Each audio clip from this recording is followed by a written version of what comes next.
بسم اللہ الرحمن الرحیم۔ ناظرین، نماز دین کا ستون ہے، مومن کی معراج ہے، مسلمان اور کافر میں فرق واضح کرتی ہے، اور دین اسلام میں اس کی اس قدر اہمیت ہے کہ دن میں 5 دفعہ مسلمان نماز پڑھتے ہیں۔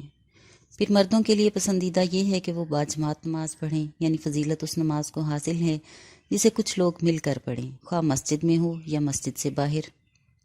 پھر دن رات کی 5 فرض نمازوں کے علاوہ عیدین کی واجب نمازیں بھی ہیں۔ صلاۃ الخوف ہے کہ دشمن کا ڈر ہو تو نماز کے ذریعے اپنے رب کی پناہ حاصل کی جائے۔ مشکلات کے حل کے لیے صلاۃ الحاجت پڑھ کر اللہ کو مدد کے لیے پکارا جائے۔ سورج گرہن اور چاند گرہن اللہ کی قدرت کی بڑی نشانیاں ہیں، لہٰذا سورج اور چاند گرہن کے وقت صلاۃ الکسوف اور صلاۃ الخسوف پڑھی جائے۔ اس کے علاوہ شب و روز میں نوافل کی ادائیگی جیسے نماز تہجد کو بہت فضیلت حاصل ہے اور اکثر لوگ پڑھتے ہیں۔ پھر اللہ مزید رحمت جن لوگوں پر کرتا ہے تو وہ اشراق، چاشت یا اوابین کے نوافل پڑھتے ہیں۔ رمضان میں لوگ تراویح اور صلاۃ التسبیح کا بہت اہتمام کرتے ہیں، اور کسی انسان کا مرنے کے بعد جو دوسروں پر حق ہے وہ یہ کہ اس کی نماز جنازہ پڑھی جائے۔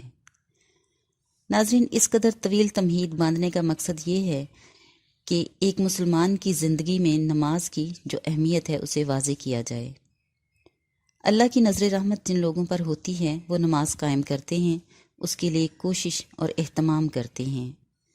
ہم جانتے ہیں کہ نماز چند ایک صورتوں اور دعاؤں پر مشتمل ہوتی ہے، لیکن زیادہ تر یہ ہوتا ہے کہ جو دعائیں یا صورتیں ہم بچپن میں یاد کر لیتے ہیں اس کے بعد زندگی میں کبھی ان کی تصدیق نہیں کرتے کہ کیا عرصہ گزر جانے کے بعد اب بھی ہم اعراب یا الفاظ کی ادائیگی درست طریقے سے کرتے ہیں یا نہیں، جبکہ ہم جانتے ہیں کہ انسان خطا کا پتلا ہے، بعض اوقات بھول جاتا ہے اور کسی لفظ کی ادائیگی غلط کرتا ہے، اور پھر اس کی عادت بن جاتی ہے کہ وہ ہمیشہ غلط ادائیگی کرے۔ لہٰذا ہمیں وقتاً فوقتاً نماز میں پڑھی جانے والی صورتوں اور دعاؤں کو خصوصاً اور باقی دعاؤں کو عموماً دیکھ لینا چاہیے کہ کہیں کوئی غلطی تو نہیں ہو رہی۔ میں نے اکثر بچوں کے منہ سے دعائے ابراہیمی کے غلط اعراب سنے، اور جب کچھ بڑوں سے بھی پوچھا تو وہ بھی غلط اعراب کے ساتھ ہی دعا پڑھتے ہیں۔ دعائے ابراہیمی کے الفاظ ہیں: ربی اجعلنی مقیم الصلاۃ ومن ذریتی ربنا وتقبل دعا ربنا اغفر لی ولوالدی وللمؤمنین یوم یقوم الحساب۔ اور جو غلط اعراب کے ساتھ پڑھتے ہیں وہ کچھ اس طرح سے کہ ربی اجعلنی کو ربی جعلنی پڑھنا، یعنی بے کو جیم میں مدغم کرنے کی بجائے جیم کے اوپر زبر ڈال دیتی ہیں۔